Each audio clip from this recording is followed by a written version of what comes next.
Hi, guys. Welcome to the Save Continue podcast.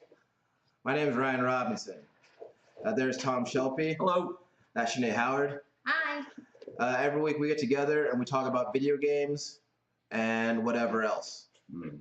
The sound you're hearing is probably cinnamon eating. They can probably hear that's really loud. Yeah, it's a good crunch. It's funny because I commented 2 nights ago that she waited until I started streaming to start eating her food. She wasn't hungry before I started. But, it is what it is. Sinead, what have you been up to? It's playing Mario and Rabbids still. Enjoying that a lot. Mario plus Rabbids. Mario plus Rabbids. Kingdom Battle. The Reckoning. So. Who's your favorite Rabbid? I like the... Roger Rabbid. I like the Mario Rabbid a lot. I think he's a really funny personality. How many Rabbids are there? A lot. Yeah, there's a lot of them. There's so as you go through the game and you're going and you're traversing, there'll be things that pop up to look around, and so you do that and you'll see them Mm-hmm. doing random funny things. Is there a Bowser Rabbid? Not that I've seen yet. That'd be cool. You mentioned a Yoshi Rabbid. Yeah, I like the Yoshi Rabbid. Easily, really helpful. He can dash a lot. Mm-hmm. And yeah. Cool. Just playing that. That's it? Nothing else? Pokemon Go. Yeah, how's that going? They just did a new special special task thing that's pretty fun. Though it's gonna be more complicated as it goes on. But yeah. Complicated how? You have to catch a Ditto, which and third chapter of it, so they kind of go by chapters. What's a Ditto? So it is a Pokemon that can look like any other Pokemon. Like Morph. Yeah. So Clayface. Yeah. He's the Clayface of Pokemon. So you don't know if you're catching a Ditto until after you've caught it, because it just looks like another Pokemon and even says that name. Mm-hmm. So I haven't caught that many, and on the next chapter I have to catch one, and I'm just awesome. It's gonna be fun.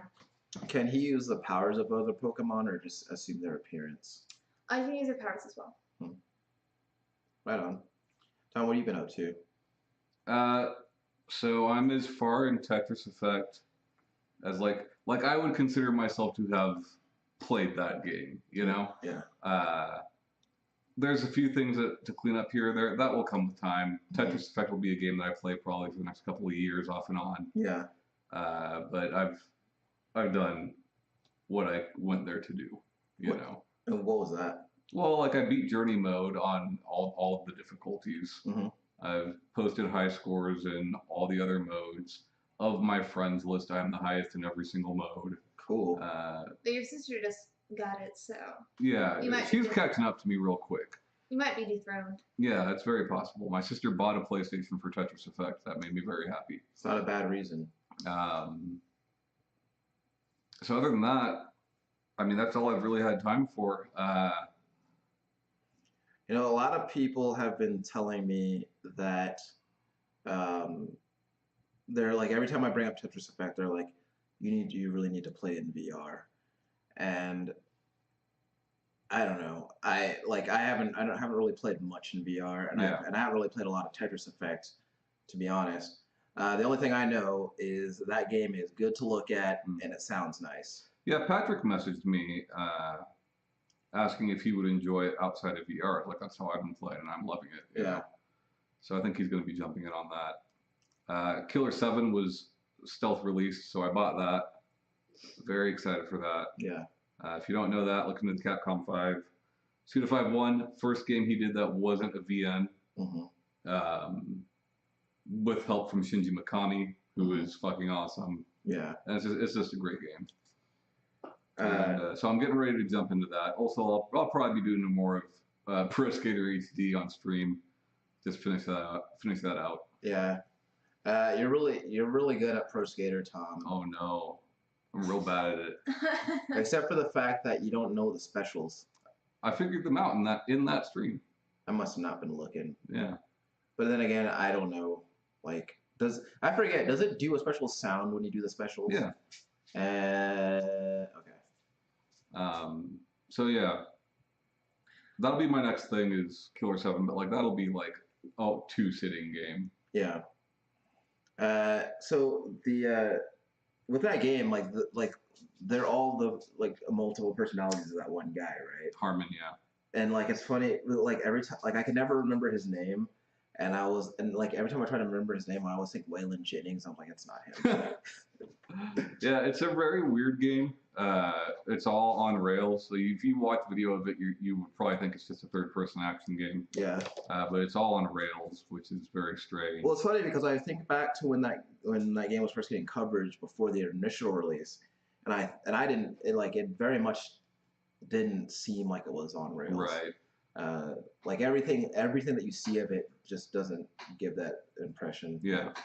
And Mikami's influence is all over it. Mm-hmm. Fixed camera angles, some very Resident Evil-esque puzzles, no moving and shooting at the same time. Like, he's all over that game. And as far as Suda goes, like, for your first game that's not a VN, pretty fucking cool. Pretty good.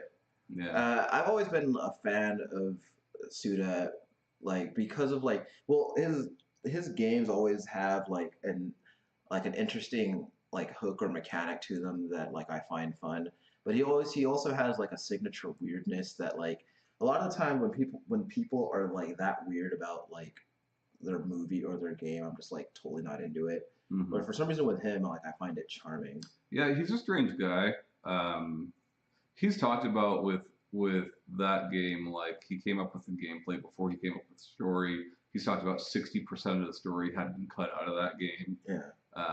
Which is a lot, But he also talks about in life, not everything is explained to you. So why does a game need to be completely explained to you? Yeah.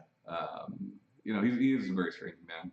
Even the character Travis in there, is every time you see him, he's wearing a different T-shirt. Yeah. With a different word or phrase on it, And you see that now with Travis Strikes Back, he's doing the same thing, which is strange. It makes me wonder if Travis Touchdown is supposed to be in some way related to Travis from Killer 7. Yeah.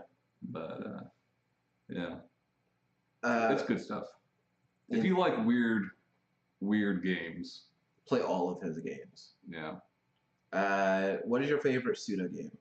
Killer 7. Killer 7. Yeah. I feel like it's for me, it's probably gotta be Shadows of the Damned. It's Killer 7, all of his other games, whether it's, No More Heroes or Killer is Dead or Shadows of the Damned or Liberation Maiden or any of them, even his earlier stuff, you can point to another game that is like those games. You can't find another game that's like Killer 7. Yeah. Yeah. So I got too many games. I know you did. I fucked up. I asked our Discord what everybody's going to be playing this weekend. Ryan's like, I'm going to play Red Dead, Fallout 76, and Metro. Yeah. And it's dude, Fallout 76 or Red Dead is probably enough. What am I doing? Yeah. Where do I, who has the time? Nobody. So I Corey. did. Probably. So I did get into Fallout 76 a little bit. And, I knew what I was getting into. Okay. But it just feels weird. It is weird. Playing it, because the game, it goes out of its way. Okay, so for those of you who don't know, there are no human NPCs in the game. But the game goes out of its way to tell you that there were people here, but now they're not. You're right. And it does that constantly. Yeah. And it's the weirdest thing. And in Fallout 4, there were people here. Yeah. Now there are not. now there are no people here. Yeah. Because it keeps telling you to meet up with this person. You'll find an audio log or something, and then you'll get a quest that says go meet up with this person here. But of course, they're either gone or dead, every time.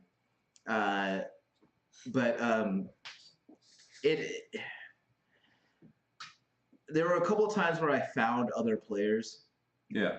and like the irony of it was that like I thought, hey, let me talk to this person, but then I was like, no, I feel weird. I'm not gonna say anything to him. You shouldn't have bought it then.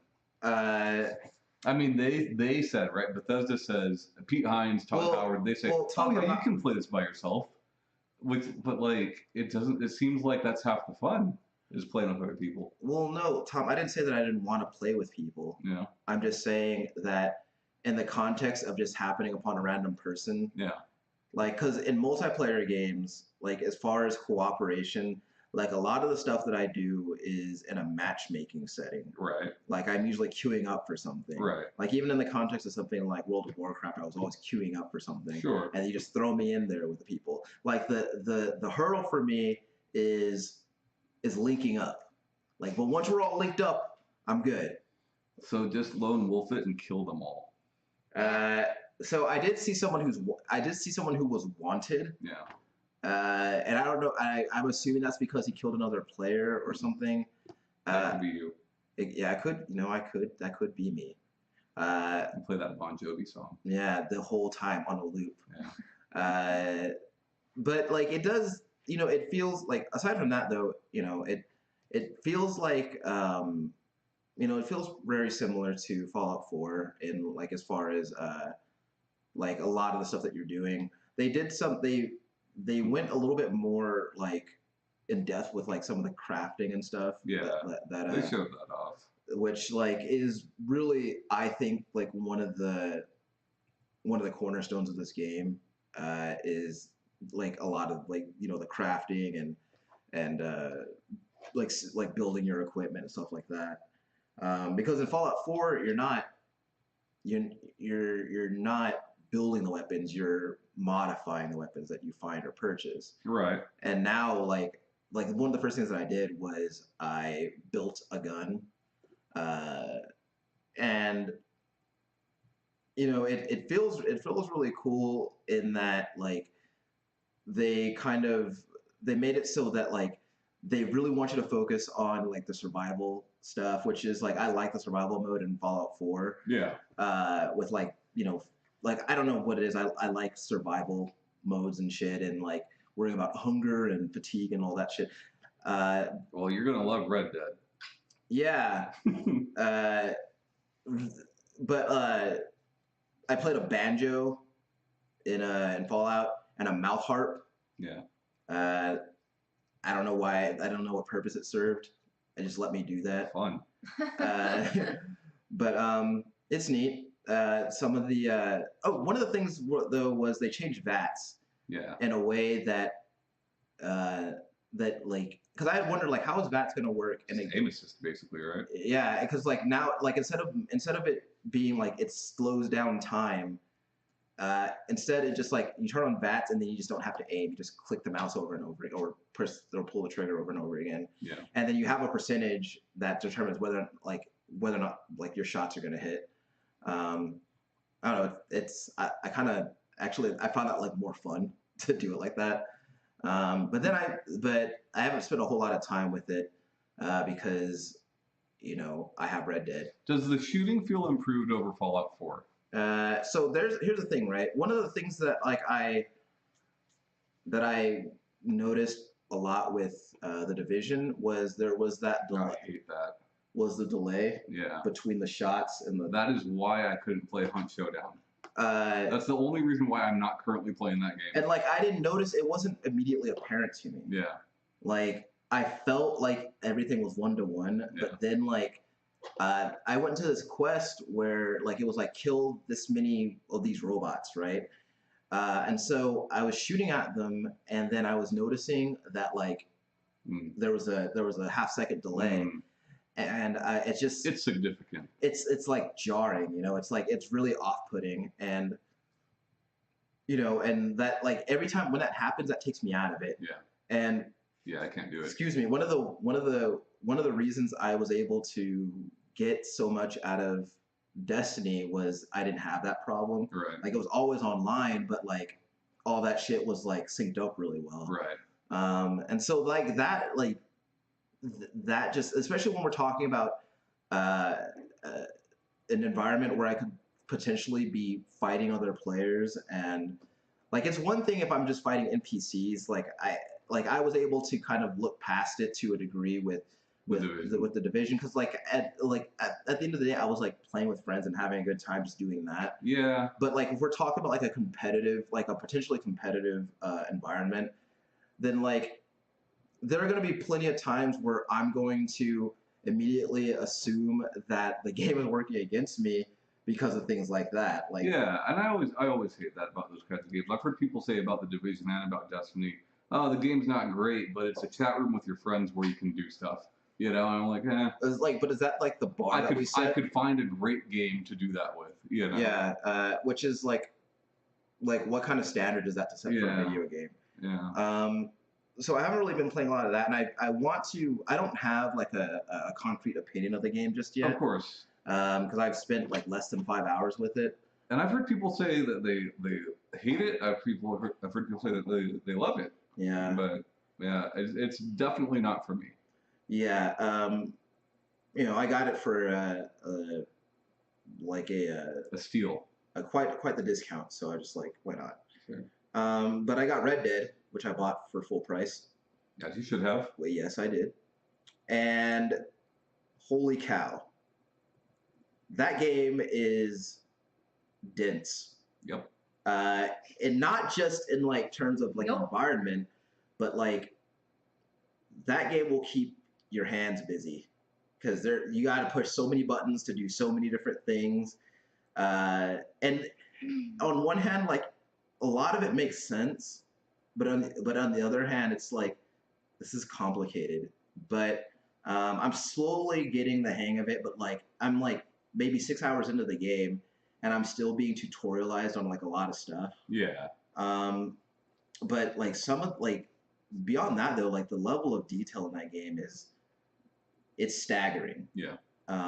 Like which is to be expected. Right? When I was playing it, I was thinking about all the stuff, Tom, that you said about Mario, about like as far as when he was in the desert, and like, or was it like he was in the water? Like when he was in the desert, like he was like sand on his clothes or something like that. Yeah, and honestly, yeah, if he gets wet, yeah, and then gets into sand will stick to his clothes, things of that nature. So like one of the things that I noticed, Red Dead's a whole different level though. One of the things that so at the start of the game starts with you in a blizzard, and so like obviously like your clothes are covered in snow, and there's a scene like very early on where you go inside and the snow is melting on your clothes, which is like if they didn't do that I wouldn't have noticed, but they did that and I did notice. Yeah. And or there was one point at which like I killed a guy and I meant to loot his body, but I actually like picked him up and like I put him over my shoulder, and I was like, oh shit, I didn't mean to do that. So I put him back down. But when I put him back down, his blood was on my clothes. It's like and like or like I went to town and like it was muddy and there's like it was like footprints and wagon tracks and all that shit. And I got in a bar fight, and that ended with that culminated me being thrown out of a window, and like me and the other guy were like rolling around in the mud fighting, and like there was mud all over my clothes. And I was like, I've never. Did you win that fight? Yeah, but it took forever because the guy was huge, and I'm like not 100% on like the hand-to-hand stuff in that game, but like yeah, like the game is it's got a lot going on, and it has you doing something like all the time. There's always something to do, and there's always something to do or someone to talk to or something to look at, and it's just. Is Morgan an interesting character? He is, and it's funny because like he's interesting early. He's interesting earlier on than John Marston was, in the first Red Dead Redemption, because he's got like Marston, like you see, is like he's like right away you very much like, I'm trying to be a nice guy, but I've got like a shitty past, but like I don't want to be an asshole, but I'm also like a criminal, so. And like it's kind of him like kind of his whole time like trying to make amends for like the shit that he's done, Whereas redemption, as it were. sure. Whereas Arthur has a more bleak and almost nihilistic point of view, and he's like, but at the same time, he's got depth and complexity to him.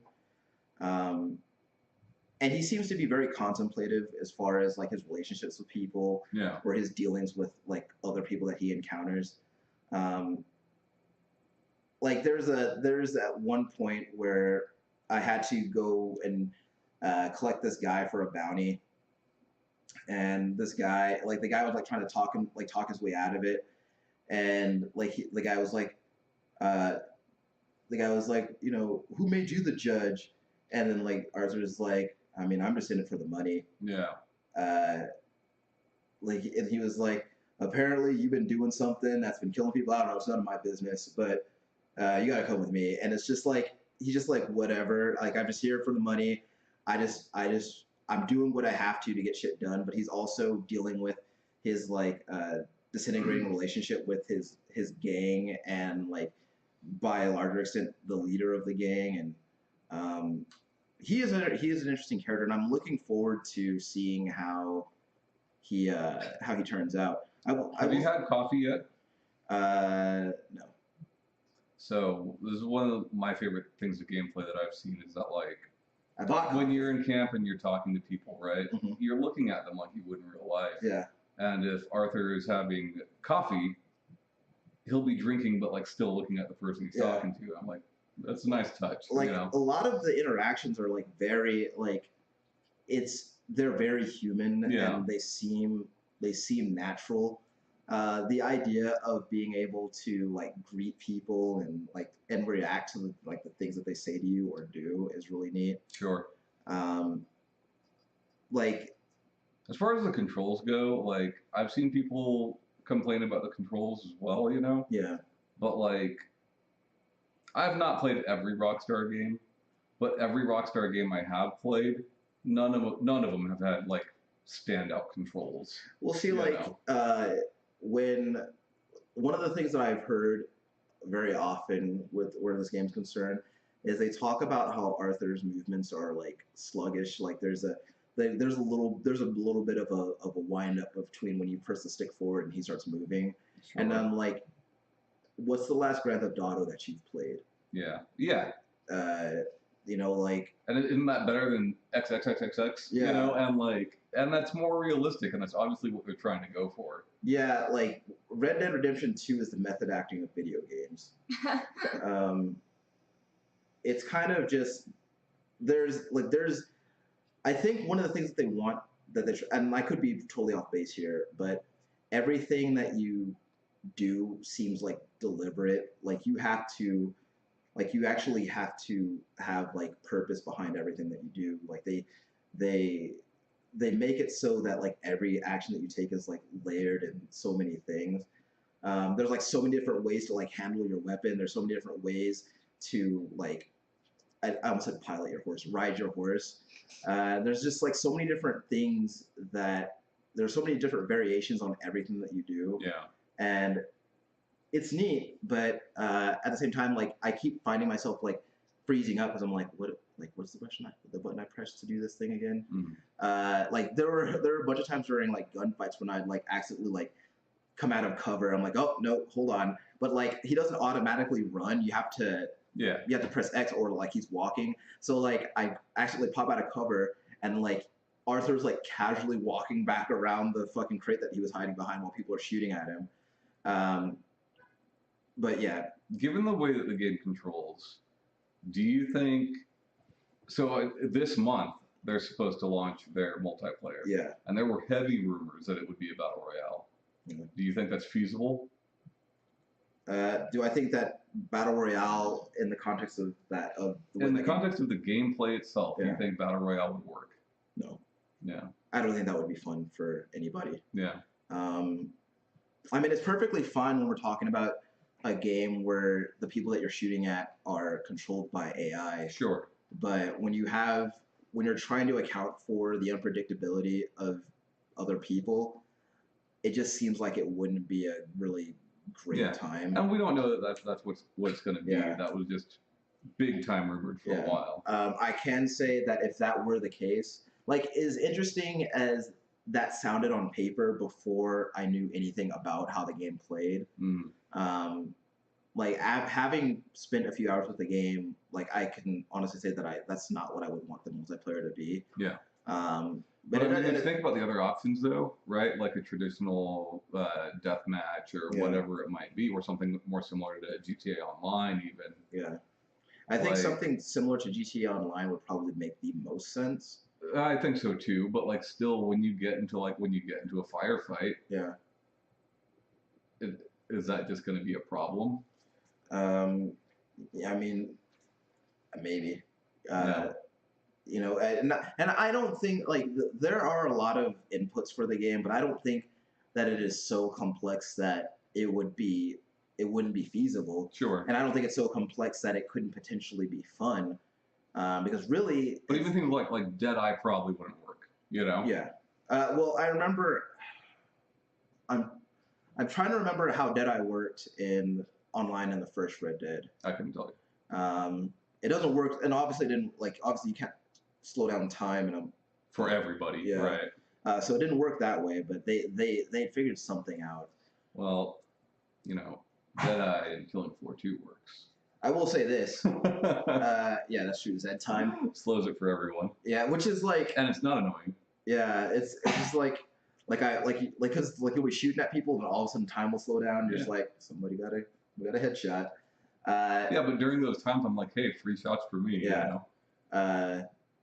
I will say this: that game really, really wants you to smoke. Just like Red Dead? I'm being hyperbolic, but sure. Like you are rewarded for smoking. Like you get all the benefits and none of the drawbacks, and I think that's real cool. Well, sure. It's like real life. Yeah. Like if the only effect in real life of smoking cigarettes was that I would handle a firearm better, then I'd smoke a lot of cigarettes. Yeah. But sadly, that's not the case. Yeah, I'm looking forward to putting more time into that game because I really do like it. I'm glad. Yeah. Yeah. I mean, I've already mentioned like Rockstar games aren't really my cup of tea. There have been Rockstar games I've really loved, but it's always been like Bully, you know? Yeah. But like I've never been really into GTA. I guess Chinatown Wars, but that was quite a bit different, you know? Yeah. That was them making the original GTA formula better and more fun. I don't know. I think that Rockstar games tend to have like not just in terms of gameplay, but also kind of sometimes have a cynicism that is not for everybody. But also in terms of gameplay, though, there was it's weird because like you have games that control like GTA 4 and GTA 5, but then you also have a shooter that controls like more like Max Payne. Mm-hmm. But then even still, you have a game with mechanics in it like Bully had. Mm-hmm. And it's just so it's like it's hard to say like what is a Rockstar game mechanically speaking. I guess I'm not really speaking more to the mechanics. Just like I've never really gotten into any Rockstar game. Yeah. Well, to be fair, I do think you could generalize most of their games. Yeah, there's the occasional outlier, like fucking table tennis or whatever. You know what Rockstar game you need to play, Sinead? You need to play some Manhunt. But like in general, even if it is Bully shares a lot of similarities to GTA. You know, like a significant amount of similarities to GTA. So like, I'm not trying to say all those games are the same, right? Like GTA 3 to San Andreas, those are pretty different games, right? But like mechanically speaking, they are. You could definitely see where one influences the other, you know. Yeah, I guess. So Sinead, what are we talking about this week?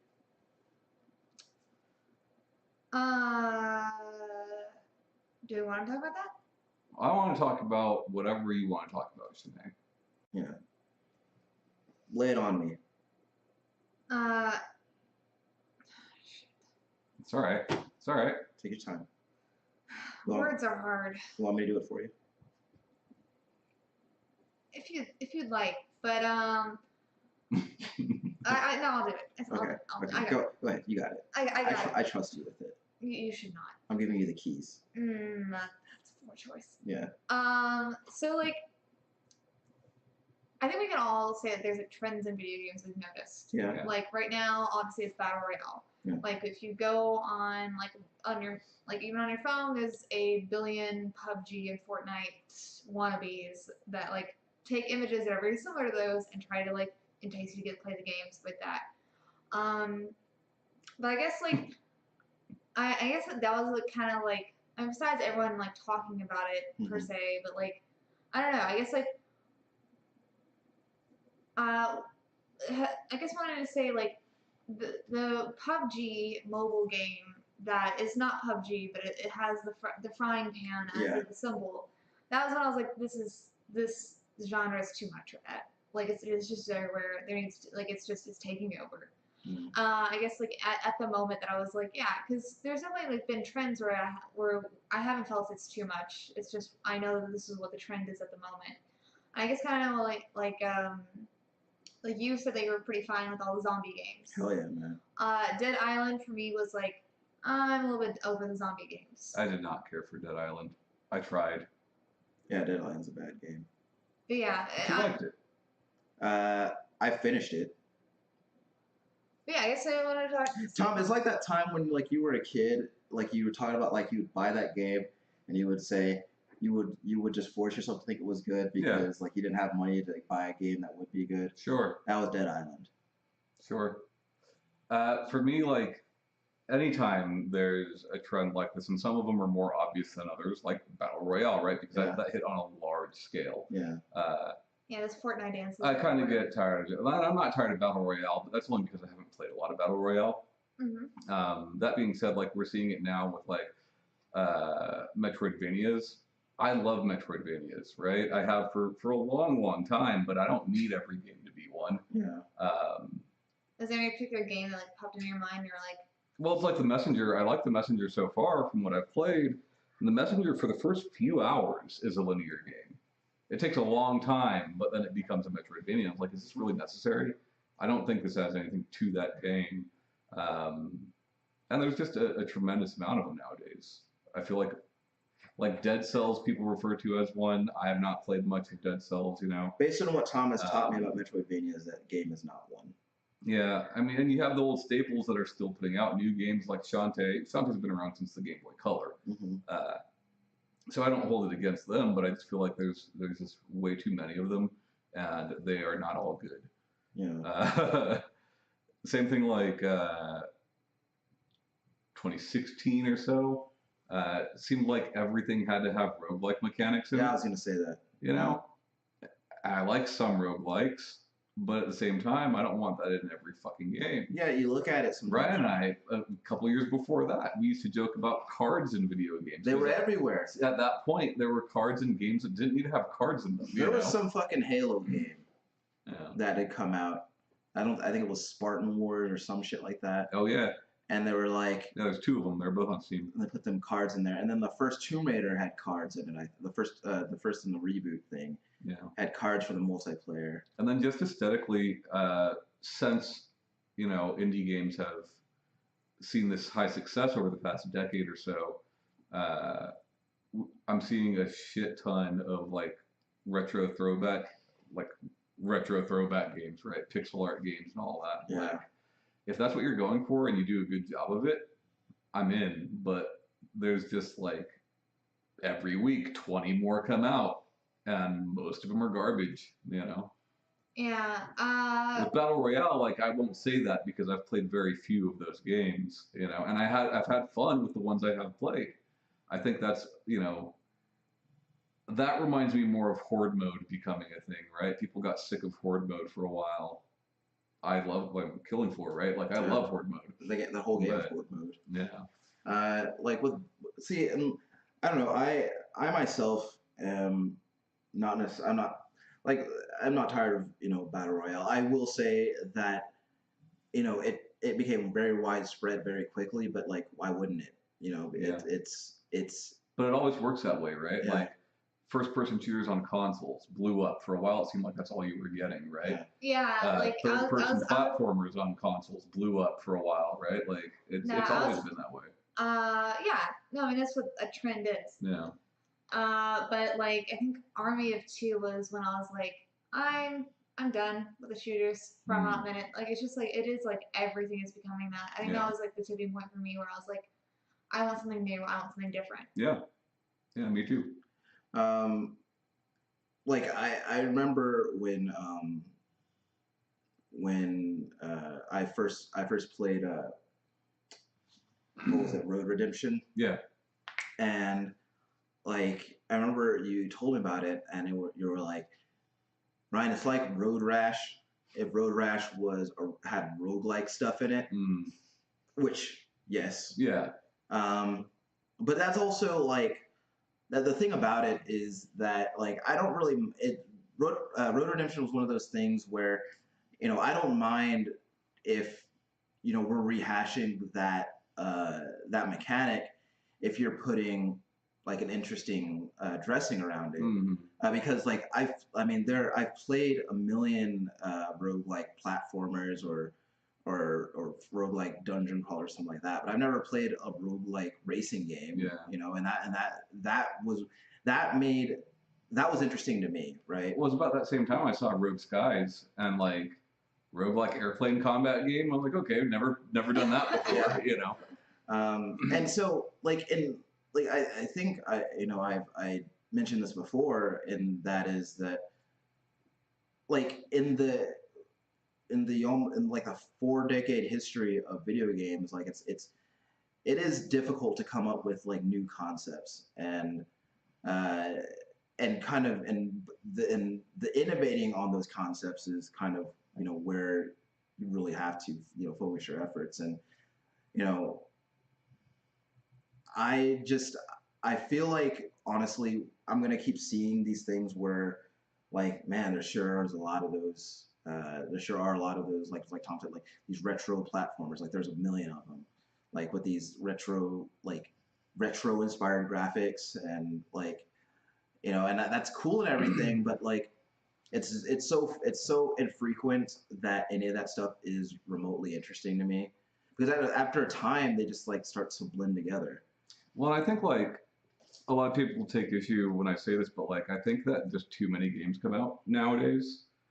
It's too easy to publish your game now. Because like there's a lot of garbage that comes out, right? In the first year of Nintendo Switch, there were more games on that platform than the entire lifespan of the NES in the first year. NES lasted a long time. That's crazy. That's crazy. And you go on the Switch eShop, and the majority of it's garbage. There's a lot of good games in there, but the majority of it is garbage. Somebody made this analogy. I heard someone make this analogy today, and it kind of just stuck with me. Like going on like the Steam store at one point was like walking into a candy shop, and now it's more like dumpster diving. Yeah, I mean you're gonna find some great stuff, right? Every platform has some great games on it. Yeah, but the effort that you have to go through now has increased. Because like there's no curation, and like there are times where like you'll have like the good stuff like pushed to the forefront, but that's usually stuff that's like put up by like a major publisher or something. Or first party or whatever it might be. But like if you're like when we're talking about like indie games, like unless that indie game blew up like on a level of like maybe Braid or something like Celeste that, or something, like then you're gonna have to dig through a bunch of other shit to get to it. But like a lot of the times I will notice when a certain trope becomes like prevalent, but like I'm not necessarily bothered by it in the way that like a lot of people seem to be bothered by like when Battle Royale like kind of hit its apex, like people were like, they're putting Battle Royale and everything. Like that's cool. I mean, people want to play Battle Royale. It's just that like, but like I think that there's stuff to be done with Battle Royale that hasn't been done yet. And I think that's kind of what is glossed over. There absolutely is. And the same can be said for literally every genre, right? Yeah. You could put a new spin on anything, and it could be a good spin. Yeah. it's just sometimes it's too much. I love Metroidvanias, man. I don't want to play it. I don't want to play one now. I don't, Yeah. unless it's Castlevania. Like I just did, yeah. I'm hard out for at least a few months, Um, But I think that like it's okay to have have that tipping point where you're like I want something different. I'm not saying like Yeah. and like right. um obviously I've played shooters since Army of Two. Sure. And yeah, and I enjoy them, but they just get Not nearly as good though. I think just like with any trend or anything, I think there just gets an oversaturation. Same with like books. Same with a lot of other mediums. Well, yeah, like there's there's trends that go on, Sure. to a point where you're just like, I'm done with this. But I thought it'd be interesting to hear what y'all's tipping points. I think actually there was a point for me back when the World War II shooter was really big, and I was like, man, there's a lot of these. I just I had played I had played like 3 Call of Duty games. Yeah. That was back when Call of Duty was only World War II, and like I was like I played them. I was like, man, these just.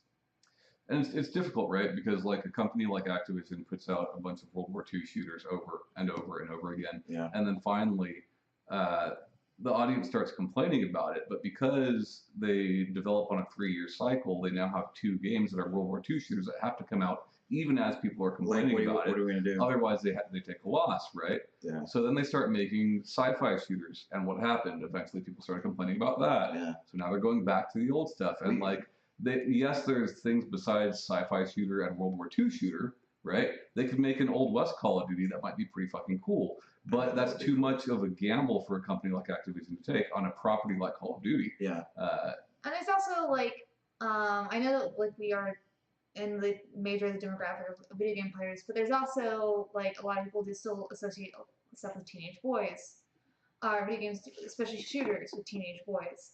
And so, a lot of parents don't want to buy stuff that,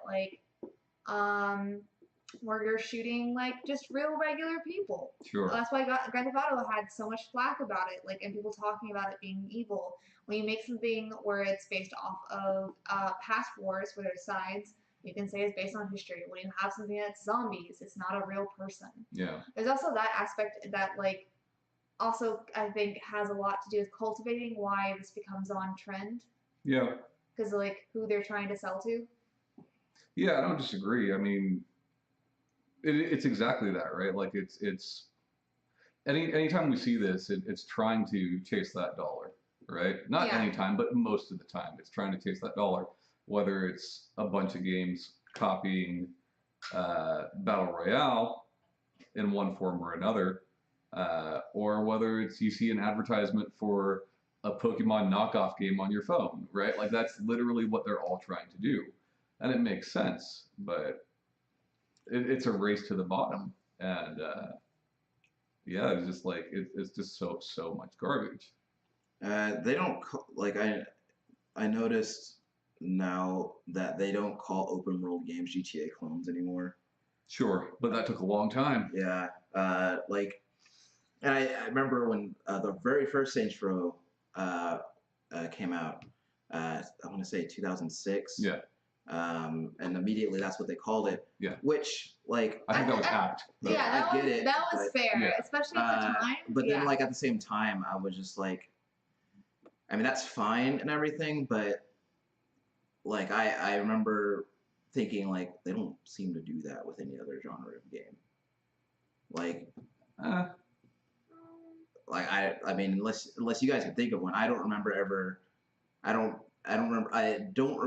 hearing anything like a Street Fighter clone or a. People did that with Mortal Kombat, dude, and people said the same thing about Sonic with Mario. And also a lot of MMOs, World of Warcraft. Yeah, exactly, right. Mm-hmm. Which some of them straight up are. Yeah. A lot of them straight up are, but. That World of Warcraft did hit on that formula where it's that just kind of just worked. Yeah. Because I remember World of Warcraft was the 3rd MMO I'd ever played, and the first 2 that I played, they were just the progression was slow, and it usually involved like the idea of like you get in a group and then you find a place where there are where higher level enemies, and then what you do is everybody stays in that group, and then the tank will just pull the enemy to the group. The group would wail on them, the thing would die, Yeah. then they would go get another one. And I just remember like for a while, to me that's what MMOs were. Yeah. It was just doing that, and so anytime I got into an MMO, like I was expecting to do that. And then I remember playing World of Warcraft, and I was like, hey, you don't do that here. And then I remember playing games that came out after World of Warcraft, which inevitably failed because World of Warcraft existed. But that monster was born. They had that same kind of, the loop was like the same. Yeah. Because like why wouldn't it be, right? Well, also like in my opinion, personally, I think that with World of Warcraft, mainly because they are able to, because of the funds, the thing that like World of Warcraft does that a lot of MMOs cannot do is just in-game material, in-game like you leveled out, awesome. There's still, now you've just started a new way to play this game, because now that you've leveled, there's all this shit that's opened up to you now. I thought you were gonna say a new adventure. Well, and I think it has. And like I played like Avion, or I don't know. I played that one for a while, and I played a lot of Russian MMOs for a while, trying to find something that wasn't World of Warcraft, but like still felt like really fun to play, and I could play regularly. Yeah. And a lot of it, like even if they like leveled up fast or quick, you run out of things to do. Yeah, I think like a lot of it doesn't so much have to do with like what is necessarily the highest quality in that genre, as far as people assume the next property is mimicking that. I think it has more to do with being the most widely accepted game in that genre, like and typically early on, right? Because if you think about like open world, there's been open world games since the 2600. Yeah. But none of them reached the popularity of Grand Theft Auto 3. Yeah. And Grand Theft Auto 1 and 2 were open world games. The Legend of Zelda was an open world game. There's been MMOs before World of Warcraft. They just didn't reach the heights of World of Warcraft, early on. There were hero shooters before Team Fortress, but a good point of reference, I guess. Yeah. And I wonder, because at some point at some point we're gonna stop seeing battle royale games come out the way that they are. It'll just be a mode. Yeah, it'll just be a thing that you put in your game, and you don't, and like it'll stop being a thing that people make sure to mention when they're talking about a game coming out. Yeah. Like in the way that like when Black Ops 4 came out, they made sure to let you know that there was a battle royale mode in it. Whereas like I think that it will be assumed. Like in 10 years from now, like that'll just be a thing that's in a game. And I wonder like what's going to be the next thing. Got any guesses? Well, I never thought Battle Royale would be like the next big thing because it seemed like such an obvious thing. Yeah. And games have done it for years, right? Like, before DayZ, even, So it's hard. It's hard to say what'll hit.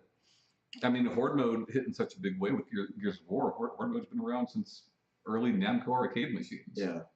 It was never named, but that's what it was. Yeah. So it's too hard to call. Yeah, but like, you can always guess. Yeah. And it's because you hear people say that like trends go in cycles, and I'm trying to think of like video game trends from like from the past, but like a lot of the ones that I think of like were rooted in like the arcade, and I can't foresee that ever coming back. But because one of the big things in arcade was the advent of the fighting game, and it just seems like there are so fewer fighting games than there were then. Like you still have your stable, you still have your Street Fighters and your Mortal Kombats, but like you don't have as many people trying to bite off the success of those as you did before. You don't think so? No, I mean, and like I think people are still making fighting games, obviously, but like I mean, I feel like there's been a huge resurgence of them since 4. Like like before 4, yeah, I'd agree. They dropped off big time. But like after 4, I there's just been a ton of them. well, I guess maybe I just don't keep up on fighting games like that, but like I don't remember the last time I heard about anyone making a big deal about like a new fighting game franchise. Hmm. Um, I mean, Injustice did quite well yeah, but like that was when did the first Injustice come out? last gen, late last gen, Yeah. Um, after 4. yeah. Um, but outside of that, like I just like in that, and even still, that was just like that was cool and everything. But I think that was also spurred on. I don't know. Maybe this is speculative of me, but like spurred on by the success of like that Mortal Kombat reboot. Oh, sure. I mean, a Um, lot of it has to do with the pedigree of the studio, right? yeah. But like, And also all superhero movies. but at the same time, you could take something like Dragon Ball Fighters, Hmm. and like the people that bought that game did not buy it because of the Guilty Gear team. You know, Sure. I mean, some people did, yes, Yeah. but the majority of the people that went out and bought that game, which is many, They wanted to knew nothing about that. they want to see those You good know. games. Yeah, I don't know, man.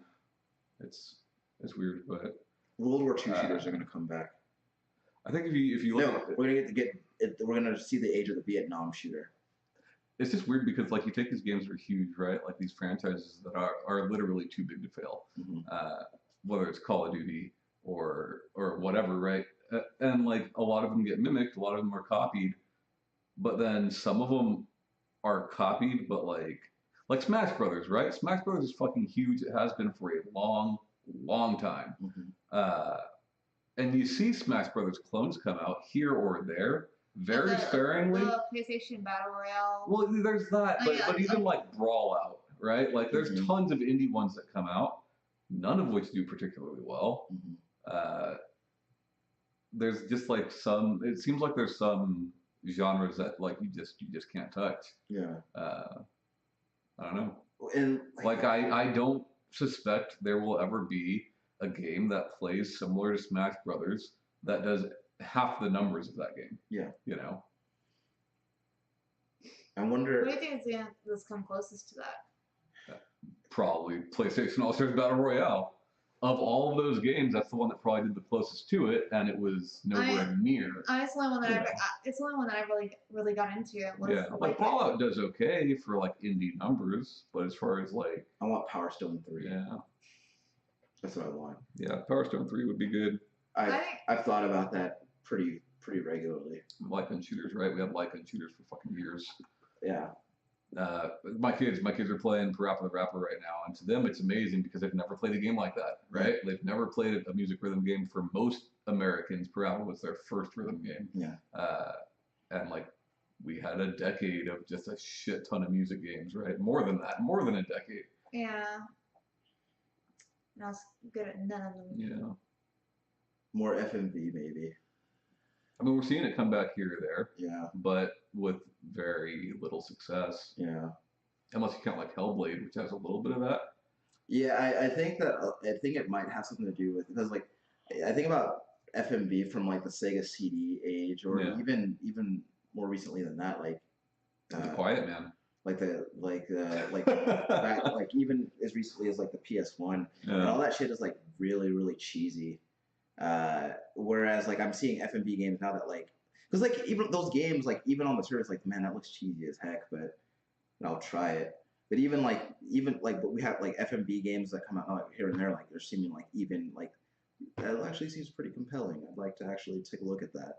And not ironically the way that I want to play the Quiet Man because like I want to play the Quiet Man specifically because I've heard how bad that game is and I'm curious to try it myself. There's a Sony exclusive FMV that's coming out. We've heard very little about it since it was announced, and it's just this woman's name. I can't remember what her name is though, but it looks pretty cool. Like what I played of her story was really engaging. That's different though, right? Like it feels like yes, it is FMV, but like it doesn't feel the same. Yeah. Like, what are you thinking of? Like more like a. I mean, more like something similar to a Night Trap, which I have not yet played like Late Shift or anything like that. Yeah. But I would assume that's more on par with that kind of a game. Yeah. Um, obviously, I don't think you're like activating traps in fucking Late Shift, Yeah. but you know what I mean. Yeah. Even like The Quiet Man, I watched a good bit of gameplay for that, just morbid curiosity. Yeah. And like you don't play any of the live action stuff; it's just cutscene. You know? And like I guess her sort of an example because like that the amount of interactivity in that game is. Yes, watch these videos again. Yeah, and maybe type in a search once or twice, but. But I think there's games that could do it very well. I like the way it was implemented into Hellblade. Yeah. You know, I think that maybe I don't think it will come back on the scale that it did like back in the early '90s because they were everywhere back then. Mm-hmm.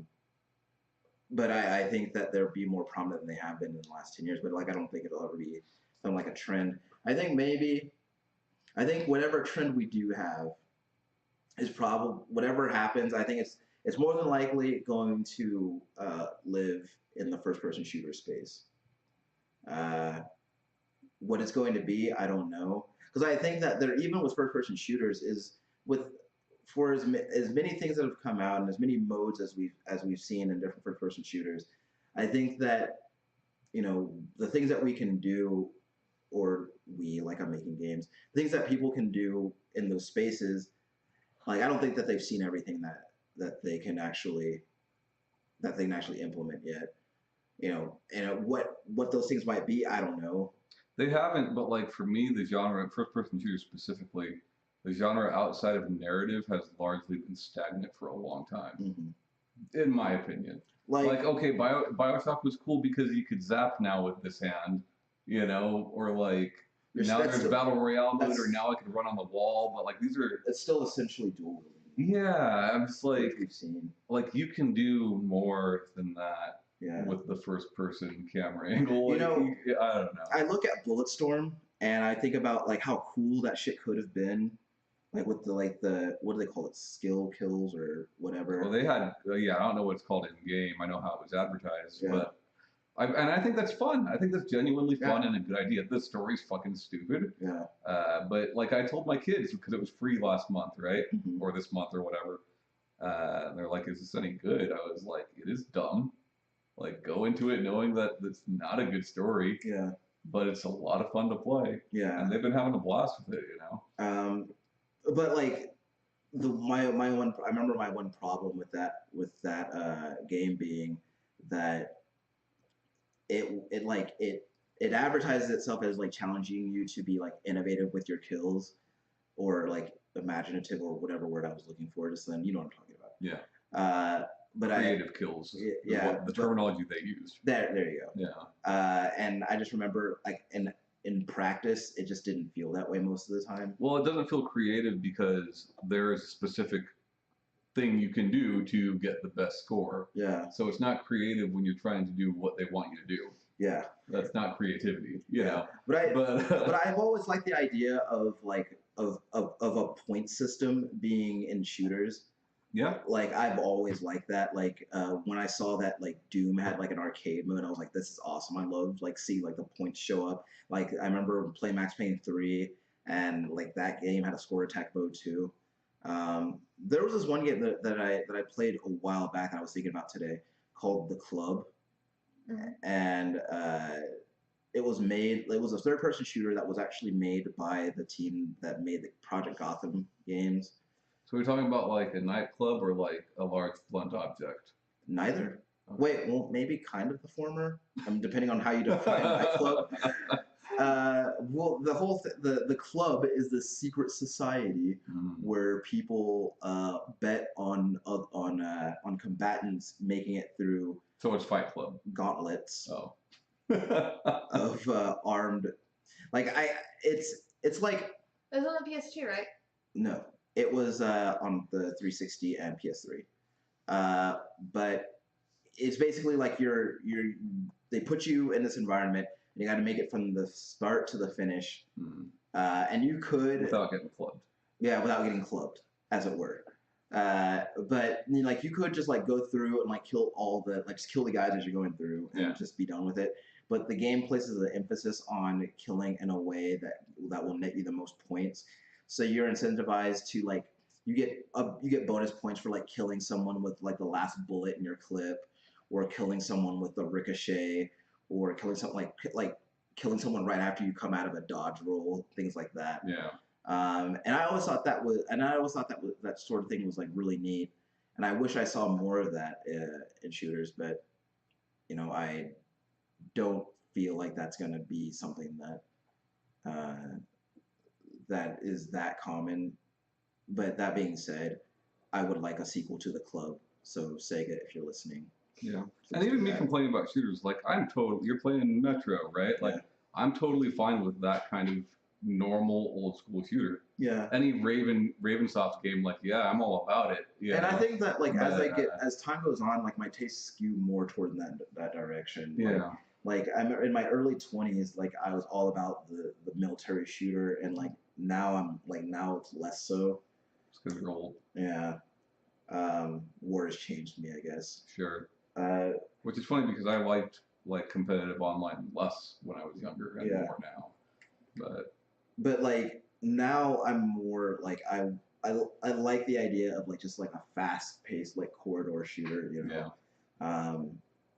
Like and worrying less about like bullet drop and things like that. Well, you know, and even as I say that, I'm thinking about how I'm excited to try that new Battlefield game. Yeah. You bring that up here or there.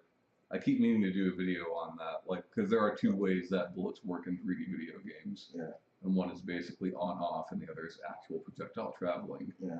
And it's interesting. It's an interesting subject. You know, I think that a lot of modern shooters try, do try to implement that to effect. And I remember when I was playing the that beta for Blackout, like I remember how weird it felt, like playing a Call of Duty game with bullet drop in it, and like worrying about like that sort of thing, because like Call of Duty has like always been such a close range, Right. fast thing. And Yeah, like, it's had bullet drop for a long time, but you're usually way closer to people. Yeah, like Yeah. you don't like it's never like that is never a consideration Yeah. that you take. Well, Rarely. I mean, yeah, I think that like obviously there is sniping in Call of Duty games, but like a lot of times even when you watch like people play it, like a lot of it is them like sprinting from here to there and like lighting someone up. Yeah. Like a. I mean, like even a sniping in like Black Ops 1 is way different than sniping in Blackout, you know, because yeah, it's a far distance, but that distance is this big on the Blackout map, you know. Yeah. It's way different. Yeah. So I don't know. I think that what they should do is just. I think that innovation is important and moving ideas forward is important, but I also don't think that there's anything inherently wrong with giving people more of what they're buying. There isn't. I mean, and that's the smart decision, right? And we've talked on this show several times now about fiduciary duty. A lot of times that's the decision that they have to make. Yeah. For the bigger companies anyway, right? The guys with shareholders. But like, I do feel like over the last generation that the industry as a whole has become quite stagnant and comfortable and just like console to console to console, there was way more innovation before, which is the case with every medium, right? Early on, there's more innovation than later. I get that, but like, I don't know. It's just we talk about controllers, right? The controller, regardless of what console you're playing on, has stayed largely the same for fucking ever now. Yeah. Have we really decided that this layout is the best layout that games will ever fucking have? You know, well, I hate that. It's the whole concept of. Except for Nintendo, I think Nintendo's obviously been. Yeah, but I mean, yeah, okay. Switch has motion controls technically, right? But the buttons on there exactly the same placement as every other controller. Yeah. I was thinking more from the NES to the Switch. Sure. Versus the PS1 to the PS4. Right. Like as No, far you're as not like wrong. no, as far as comparatively, I feel like Nintendo like has had the most innovate, like as far as the most changing and trying out new things. Yeah, they have. Uh, but yeah, There seems to be a very much a very pronounced like, if it ain't broke, don't fix it, or if it ain't broke, don't fix it mentality, or Right. we're doing it this way because that's the way that we've always done it. Yeah, I just feel or like people the losing. industry as a whole, whether it be on a hardware, from a hardware mentality or a software mentality, has just been fucking stagnant forever now, and I don't like it. But also that we're also on the cusp of having these conversations about like next gen hardware, and like I'm also like wondering like that's cool and everything, because I'm always excited about new hardware. Yeah, so but am I. But at the same time, like, what am I to expect on these machines? Like, I'll tell you exactly what to expect. like things are gonna look better, Yeah, but are they? But they're also going. but it's going to be the same machine you had. Like, I feel like games can do more than games can do more now than they were able to do last gen. But I also feel like the things that I'm doing most of the time are not that different. Yeah, I mean that was the most exciting thing about the Wii U, and it flopped, and that answers your question. Like that answers my question as to why they don't try something new, right? Yeah. But like, it's just sad, and like I that's do think there are great. not the only reason it flopped. I know, but then there are great games coming out that are not like anything that's come before, but they're very rare.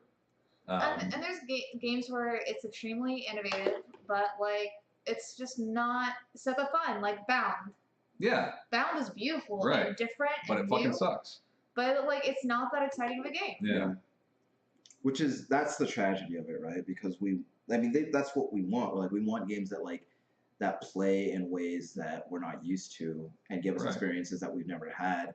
But then we get them and we're just like, no, that's not what I wanted. But there's also like we've talked about this before as well. Things like when you're playing Bayonetta and you're like, I want more of this. Right. More gun boots. Yeah, but I was like, but things are down well. But there's not that many things like Bayonetta. Yeah. Like that you have like available. Yeah. So it's like it's kind of a double-edged sword on that front, because like yeah, there's definitely times where I've beaten a game and like I don't want to replay this, but I want to play this exact same game. But the difference is, Shanae is with a genre as small as that is versus something like a military shooter. Oh yeah. There's not a lot of that. There's a fuck ton of the other thing, you know. Well, I feel optimistic because of the existence of games like Bound. Because while Bound isn't particularly good, the concept is sound, and I think that. What concept do you mean? I think the concept of unconventional gameplay and unconventional mechanics and unfolding a story in a way that isn't necessarily traditional, that concept is sound.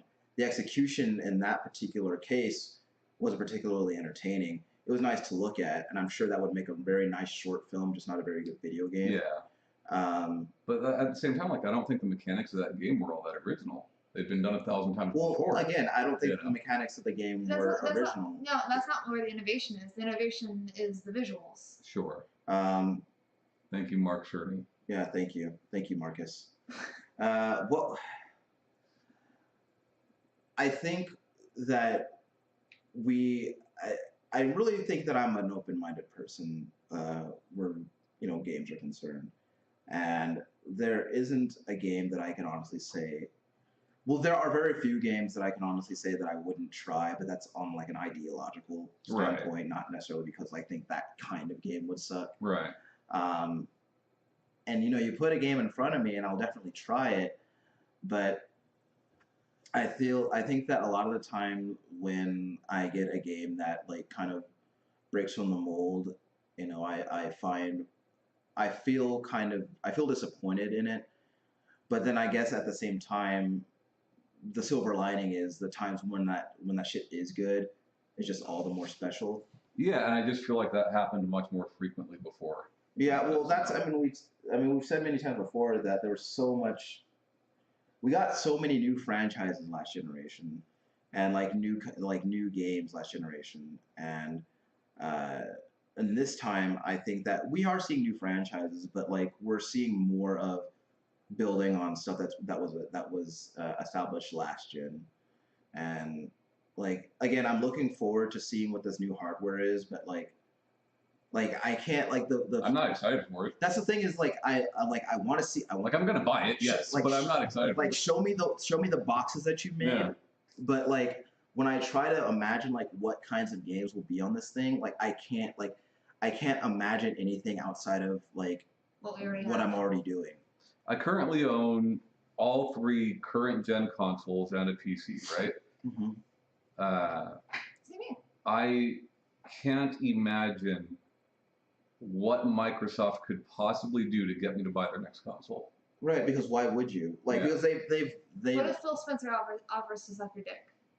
Well, I mean, yeah, if that's the case, I'm all about it. But they have given me very like if I had known what I know now, if I had known that they were gonna do all this stuff, I wouldn't have bought an Xbox. Right. And the only thing that Sony has for me, which is a huge thing, is exclusive games. Yeah. You know. And I think that and like with Xbox acquiring these studios is hopefully going to lead them to getting more exclusives. It will lead them to get more exclusives, more console exclusives. But they're going to be on the computer. Yeah, it'll lead them to more console exclusives. But like, dude, In Exile is not going to be making some AAA game. No, they're not. And I'll tell you this: fucking Obsidian's probably not either. They're probably not either. They're not. And like again, Microsoft has done a very good job of telling me not to buy an Xbox.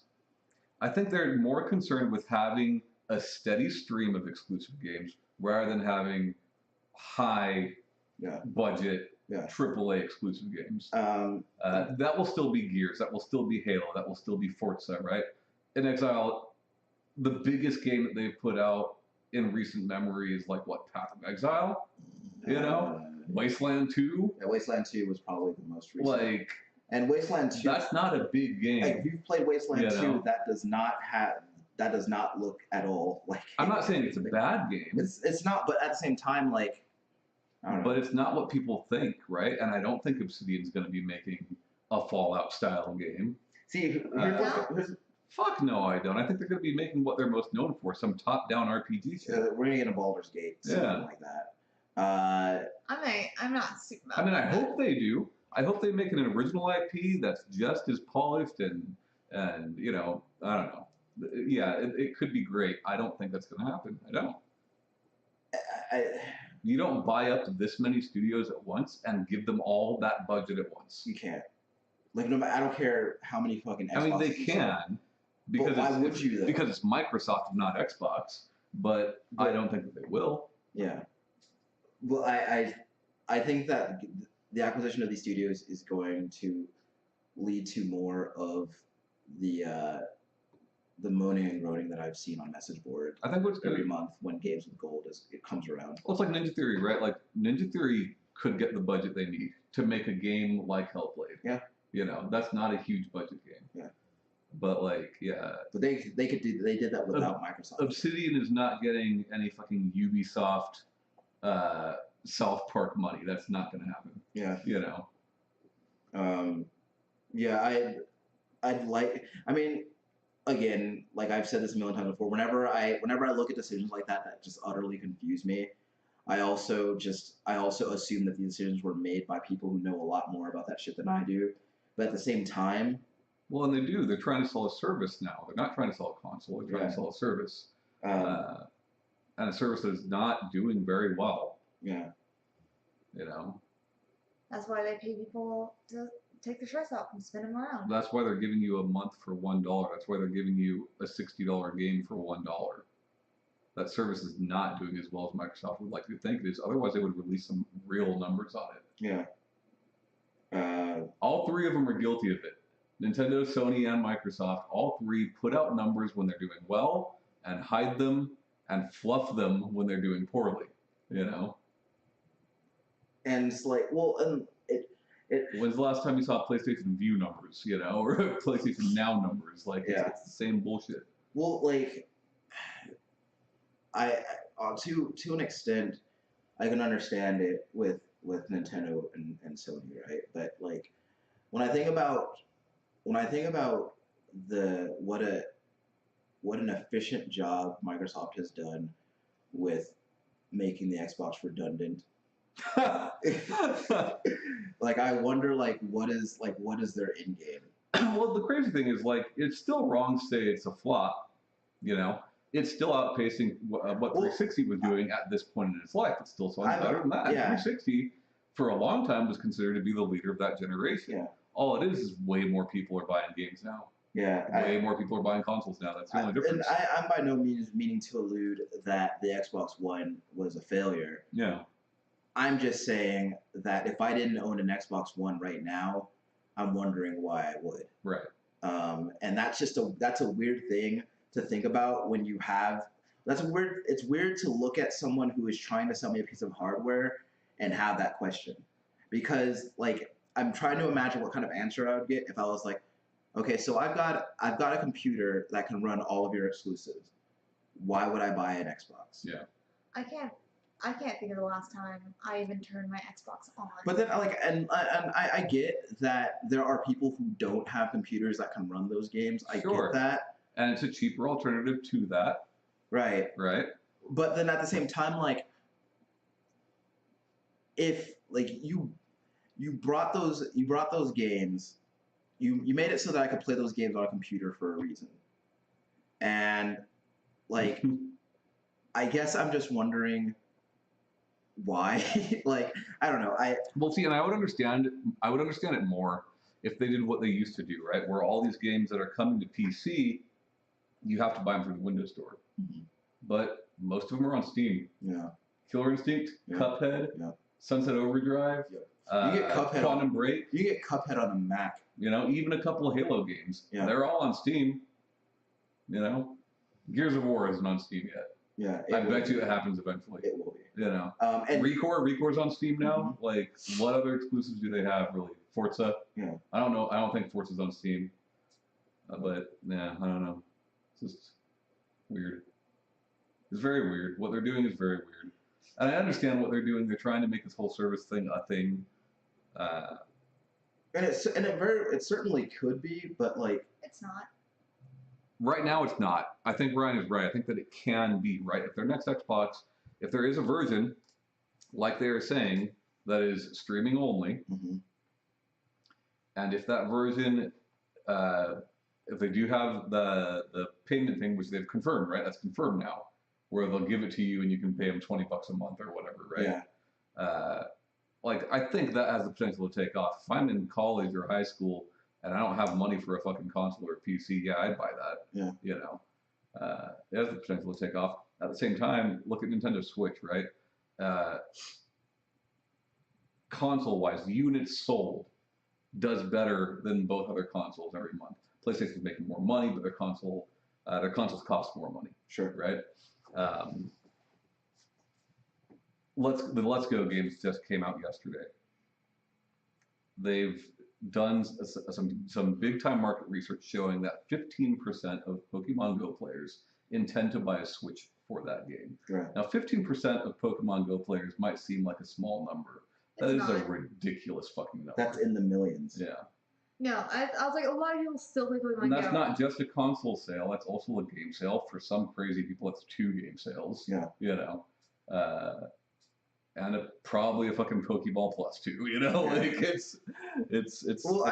Well, you think about it. You think about this, right? Like if you have so with Pokemon Go, you have people who are buying more than one phone to play that free game. I saw that guy with the phone thing, the phone octopus. I work with somebody who admitted to me just the other day that he has 3 phones for Pokemon Go. When I go do raids or community day, Have you seen anybody with the holster?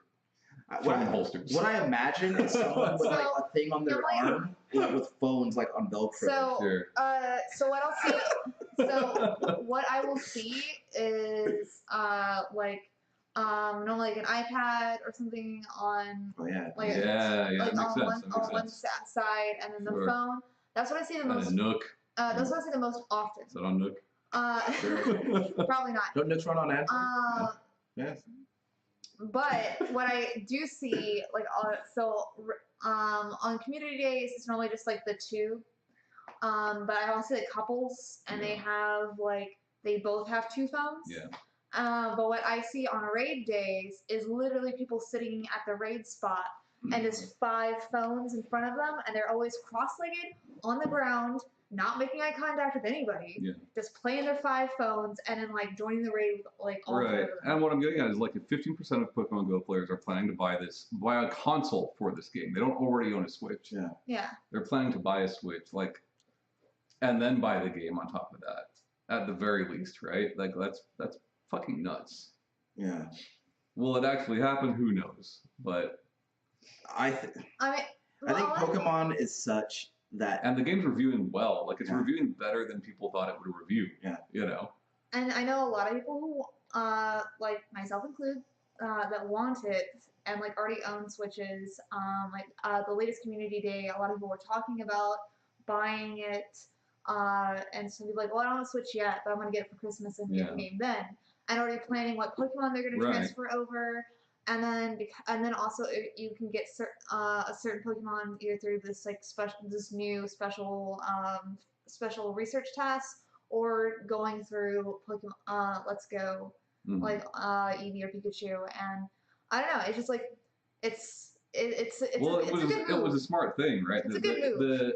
The integration with the mobile game was a smart thing. Like it being the first mainline Pokemon where like you don't have to worry about trading if you play that mobile game. You know, like that's interesting. Yeah.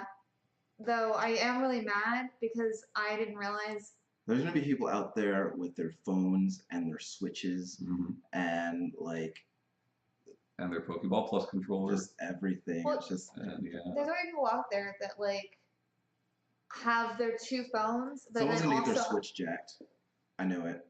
Oh, for sure. Someone's gonna get their Switch jacked. But like over the past 2 days, like I've seen many people on Twitter who were not interested in this game do a complete 180, and they're like, "Man, this is a lot of fucking fun," you know? Yeah.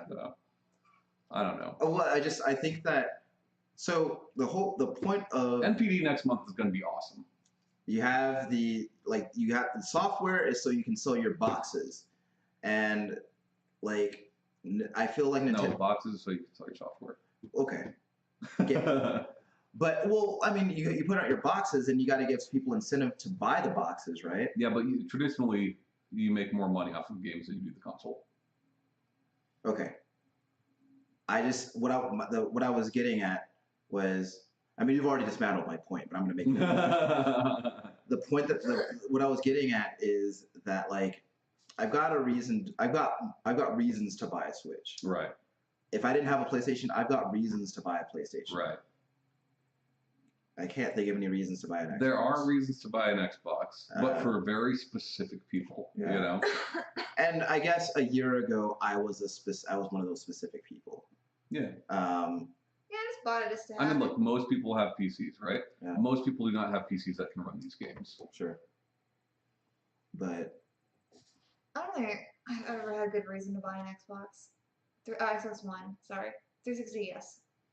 I mean, there were games that were exclusive to just that console, not to PC, that I wanted to play. No, I'm saying for now I can play them all on No, PC. I'm saying for me personally, I just like I don't even know any game that I've played on my Xbox One that I could not have played on my PC. Also, what does bringing Game Pass to PC mean?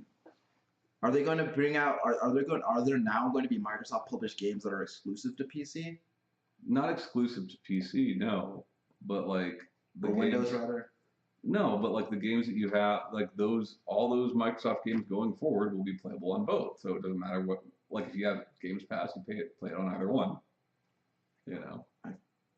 Like right now, you have Game Pass, right? Yeah, you can play Forza on your PC. Yeah. You can play it on your Xbox. That's what that is. Yeah, I know, but what I'm saying is I can already do that. So what are they saying then? Nothing. Like, what does it mean? Like, I had Game Pass on my computer. They're just really from trying the to drive inception the message of home. Game Pass. They're just really trying to drive it home. When Game Pass came out, I had it on my computer. They want you to know, Ryan, that that doesn't make Ryan. They went to Mexico to tell me, They went to when Mexico to Obsidian's- tell me that they were bringing Game Pass to the computer, when and I already had it on my new computer. game comes out, Yeah, you can play that for $1. sure, I know I can. But what I'm saying is, like, I could already play these games on my computer. Yeah. So what does it mean that you're bringing Game Pass to PC? What is the announcement It that you're means making? nothing. It's like before we started recording, I was telling you guys about the whole mouse and keyboard Fortnite thing, right? They Yeah. made that an announcement at Yeah. XO18, right? Which, like, That has existed on PlayStation 4 for fucking months, and they never said, "Hey guys, look what you can do on PlayStation 4." They're just like, "Yeah, that's something you can do." you know what else they talked You about? know. You know what else they talked about there, Tom?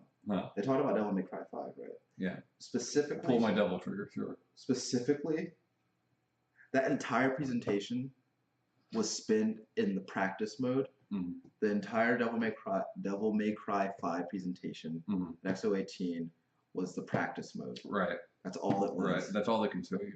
Okay. Okay. They showed me. They showed. Well, to be fair, like a week and a half ago. We also saw them eating at a restaurant. Sure. To be fair, like a week and a half ago, Square Enix hyped up a live stream so they could let people down about Final Fantasy. You know, they were. please be excited for this bad news we're giving. They, this, like, You know. they went out of the words like, we have something very important to tell you. Yeah, we messed up. That's like Brian, I've got something very important to tell you. Sure. Me and your mother are getting a divorce. Like that's, you know, like They were like, I have something very important to tell you, Yeah. but you're gonna have to wait till next week. yeah. But I can promise you, you'll be interested in what I have to say. Yeah. Uh, So at least it wasn't that, right? Like Um, there were good things at XO18. Yeah. But like certain, like the whole like why is mouse and keyboard thing something that they've announced twice now? PlayStation has done it for years. You know? and that was the And entire done it thing. Well, then they were like, I mean, I've never used it personally. well, like, The Final For Fantasy. 14, right? Yeah. and it was like, Because Microsoft is saying the same thing as them. It's up to the developer if they want to use it or not. yeah. Well, that's how it's been on PlayStation. So what is the announcement that you're making, right? Yeah. And then And it also bought, I don't know. I loved Xbox 360, man, but I just feel like their leadership is really. I loved Phil Spencer for the first couple of years too, but like this week, Sony announces that they're not going to be at E3, right? Yeah. And an hour later, Phil Spencer tweets, "Oh man, we're going to have an awesome show at this year's E3. We're not even close to E3. yeah. We're not even in the year What are that you doing? E3 is going to be Like, what are in." you doing? And like, He's obviously saying that just to really drive it home that we're going to be there and they're not. yeah, but then like you're gonna get there, and then what are you going to show? What are you me? going to say exactly? Like- PlayStation's not there because they don't have anything to show. Like, what do you like?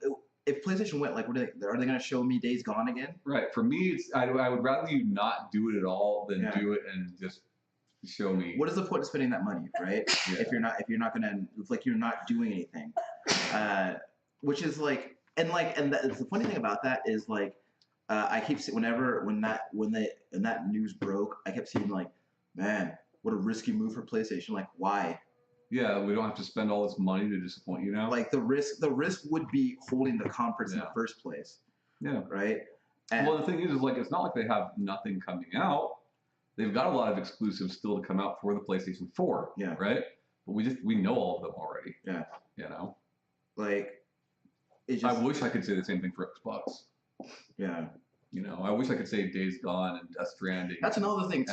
and, like Dreams and That's- whatever the fuck else. That's another thing too, is that like at XO, like they were like, hey guys, we have a date for Crackdown 3 now. And okay. I don't believe you. Like I was watching that, and then I was like, okay.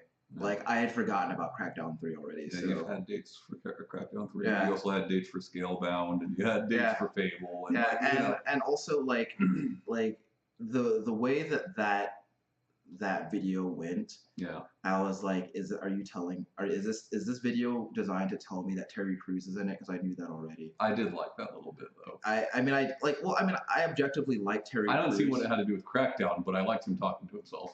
Well, I mean, I think the only thing that had to do with Crackdown was that he's in Crackdown. Yeah. I mean, granted, like I will always be entertained by Terry Crews yelling, especially if it means that he's yelling at himself. That's fine. Also, like the destructible environments that apparently need the power of the cloud. Right, and that's another thing too. To me, I haven't heard "Power of the Cloud" since 2013. Right. To me, this game that needs the power of the cloud so these buildings can fall down. Yeah. I was like, this doesn't look that much better than EDF, which doesn't need the power of the cloud to do that. Also, Red Faction Guerrilla had no cloud. Yeah, exactly. And like the whole thing imagine if Red Faction is it 4v4 or 8v8? I don't know, but I think it's 4v4, which to me is just like, that's fun, and I think Crackdown will be fun.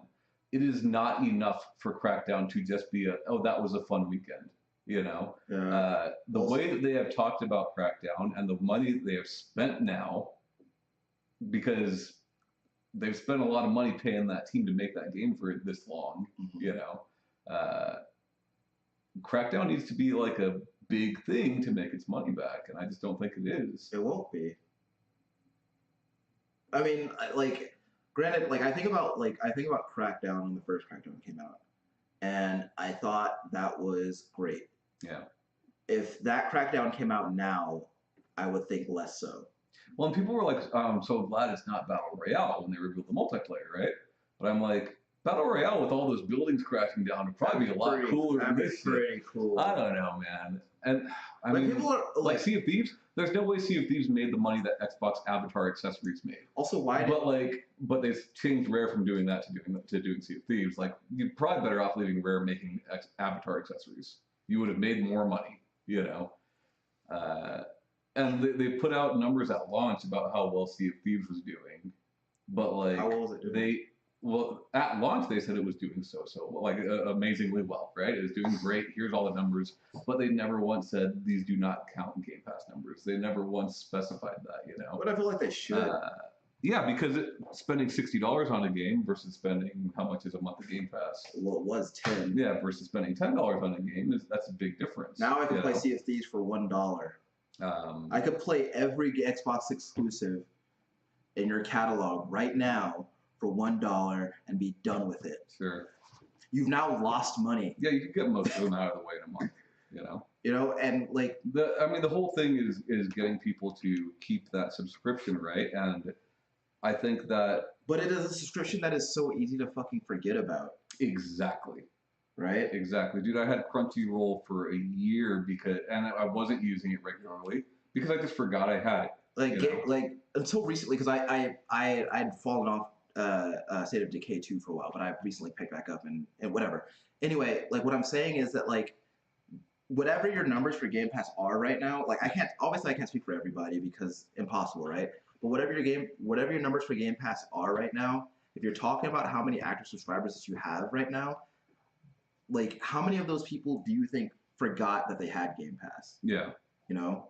Well, and my whole thing is like, and now you've got two services, Xbox Live Gold and Games Pass. Like, let's make it one thing. Yeah. You know? Because now, like, I went from paying $10.95 a month to paying over like $20-something a month, which is fine.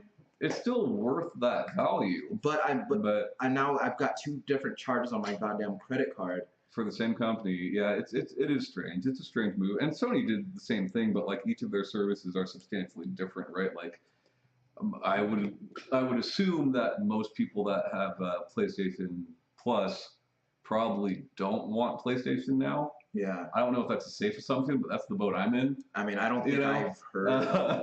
Like, I don't. But I would assume that most people that have Gold probably do want Game Pass. You know. Well, until like I don't know like the full range of utility that PS Now has at this point, but like until like from day one of the draws of Game Pass was like, hey, like you can get if you want to get DLC for the game, it'll count in the game that you're playing through Games Pass. Whereas like that wasn't the case with PS Now. It might be currently. But that wasn't always the case. Right. Yeah, I honestly couldn't tell you. I don't know. But like, I doubt it. But also like the idea of downloading the game as opposed to streaming it is a much more attractive prospect. Right. Which you can now do with some PS Now games. But you know, Microsoft wants to go to streaming. Sony's trying to get away from that. it's weird. Like they say they have a box that can do it. You know. I'll believe it when I see it. Well, we know the technology exists, right? Because Switch is streaming Assassin's Creed Odyssey just fine overseas. Yeah. We just don't know that our infrastructure here can actually handle it. Well, because we don't have the greatest internet. Right. So it is possible they might have that tech. Yeah. But are they going to go lay in cable? Like, I doubt it. No. You know. Like, cause I would feel really good about it if like I had 1 gigabit internet. Yeah. But I don't, and like I don't think most people do. Right. But I don't know. The way people make money in video games is going to remain a mystery to me. Especially after what I've seen this year so far. But I guess the only thing to do now is just kind of like 2018 is coming to a close. So No. I mean, I guess the only thing to do now is look forward to what's happening next year. Oh, I am. Yes. I can tell you one thing though. I bet you anything. I will put money on when we see Microsoft at E3. They're gonna have another Sea of Thieves update for you. Woo! I mean, it looks fun. It does look fun. I just don't. But if I want to play it, I'll play it on my PC. Yeah. Yeah. I mean, so it goes. If you have an Xbox One, you love it. Let us know, and let us know why. Yeah. Also, if you have a computer, let people know that they can't fuck with you. To be clear, all three of us do have an Xbox One. And Yes. a computer. So, you know, it's not like we're just talking shit just to talk shit. But so we can simultaneously be fucked with and not be fucked with. Right. Sinead, take us out. Thanks for joining us. You obviously can listen to us on any podcast, Stitcher, any of that. We're doing better about that. Yes. Okay. Yes. Right, Ryan? I guess we'll find out. If you're hearing this, you'll know. If you're hearing this, yes, I am. Yeah. Look, We've man. been better about streaming. Look, I just accidentally spent $145 today on that shit. So Oops. yeah, that my bad. I was like, man, that seems too good to be true. All right. Oh well, I didn't look into We've it. been streaming a lot more too. And Yeah. if you drop in, I'm giving away a lot of games. So. Yeah. Twitch.tv/Save Continue Podcast. Mm-hmm. Mm-hmm. You should start putting that in the description. Shanae is going to stream something, slap shots. Yeah. She doesn't know what that is. Okay. Goodbye. See you next week. Bye, guys.